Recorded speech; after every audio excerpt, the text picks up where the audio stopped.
Vermont, 1945. An experienced hunter ventures into Glastenbury Mountain and never returns. A year later, a college student rounds a bend in the trail and vanishes. Then, a war veteran disappears from a moving bus. And they weren't the only ones. For 5 years, one after another, Glastenbury Mountain claimed victims. Without a trace, without explanations. As if something inside were choosing them. Glastenbury is a mountain in the state of Vermont, in the northeastern United States, a place that at first glance seems harmless, beautiful even. Its forests stretch over more than 9,000 hectares of wilderness, and every year hundreds of hikers venture onto its trails in search of adventure. But there is something no map tells you about Glastenbury. Once you go deep enough, the light fades, the silence becomes thick, and the feeling that something is watching you from the darkness of the forest never leaves you. The elders of the region know it, and their warning is always the same. Do not go up that mountain, because on Glastenbury, not everyone who enters comes out.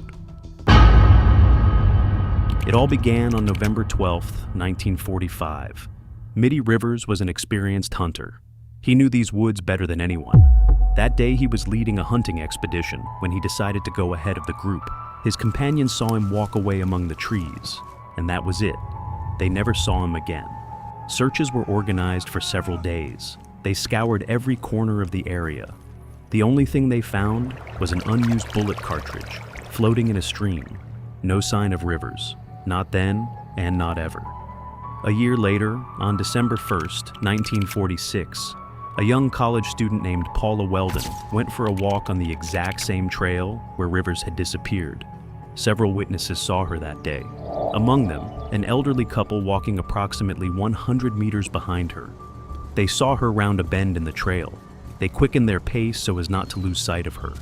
They rounded the same bend, and Paula Weldon had vanished. There was no other path. There was nowhere to hide. She simply was no longer there. The FBI offered a $5,000 reward for any information. No one collected that money, never.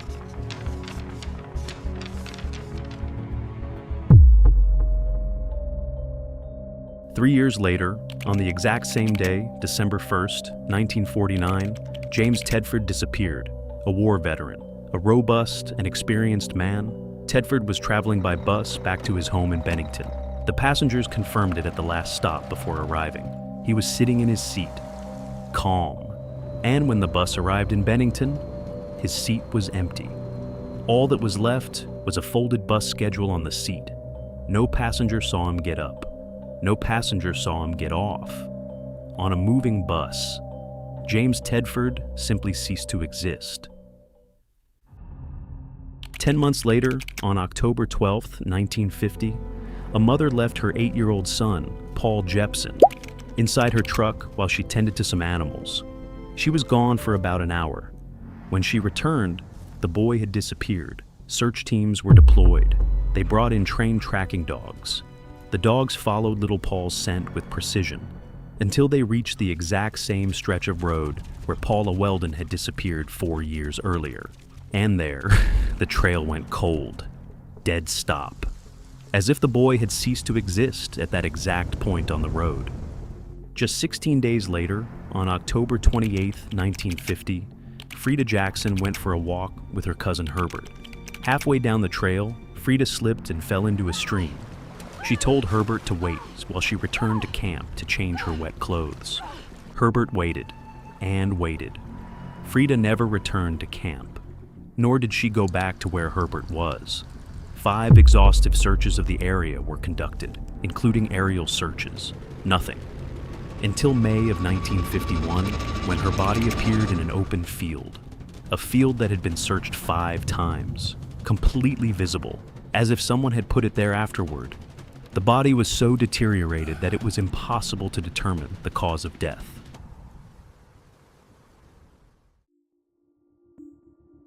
Six people, 5 years, the exact same corner of Vermont. But there is something else, something you only see when you look at all the cases together. For starters, all the disappearances occurred between October and December, without exception.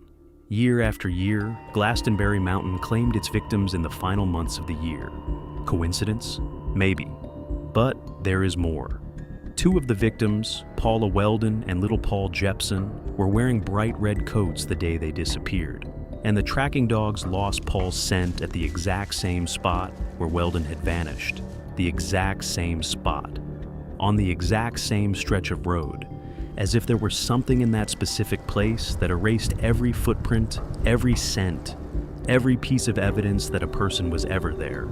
And then there is the case of Frida Jackson, whose body appeared in a field that had been searched 5 times, which means that either the search teams failed 5 times in a row, or that body wasn't there when they looked.